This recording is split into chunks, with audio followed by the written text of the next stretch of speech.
Really, the IRS would do very well to keep an eye on its own backyard, given that criminals vastly prefer cash over cryptocurrency for money laundering. That's the conclusion of a report from SWIFT, the Society for Worldwide Interbank Financial Telecommunication.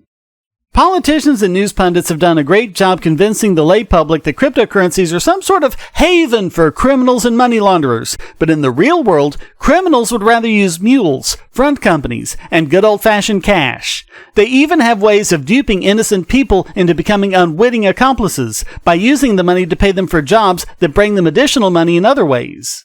They also have a technique they use called layering, which is like the mixing of cryptocurrency writ large. In fact, according to the UN's Office on Drugs and Crime, around $800 billion to $2 trillion, between 2 and 5% of the global GDP, is laundered each year using cash. Crypto isn't even a blip.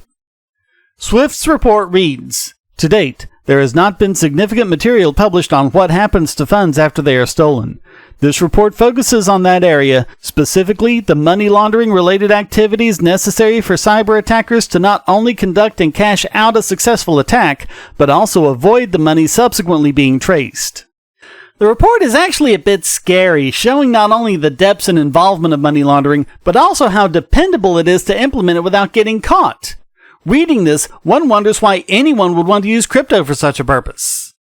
The report found, identified cases of money laundering through cryptocurrencies remain relatively small compared to the volumes of cash laundered through traditional methods. They mentioned one case where high-profile money launderers used ATMs to cash out crypto, and another case where authorities found 15,000 Bitcoin as well as 2 sports cars and over $500,000 worth of jewelry at the leader's house.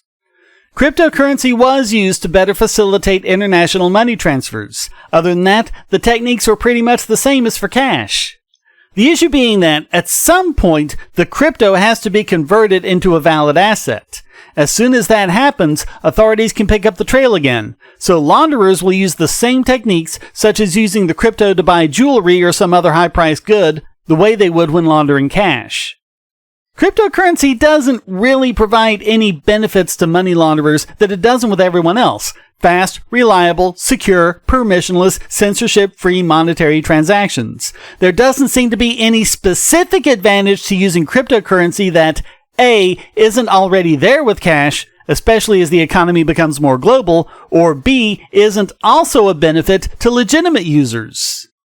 In fact, laundering through traditional banks may be a lot easier due to cybersecurity concerns. Quote, "Some cybersecurity experts believe some banks tend to focus on costly, complex, perimeter and device endpoint solutions rather than focusing on investing in data-centric security around main business assets and detecting abuse and intrusion by looking at the data and application layer.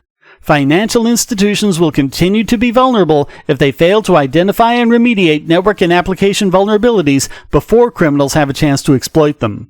Similarly, regular and updated staff awareness courses that help employees understand and spot risks related to spear phishing are simple initiatives that could pay dividends." The report basically concluded that money laundering is here to stay, crypto or no, even as the costs of trying to prevent it fall disproportionately on the shoulders of the innocent. They recommend, instead of trying to spy on each and every transaction, focusing instead on muling and front companies. They'll need to be aware of cryptocurrencies, but there was no recommendation anywhere in the report that regulating or curtailing them will do any good whatsoever.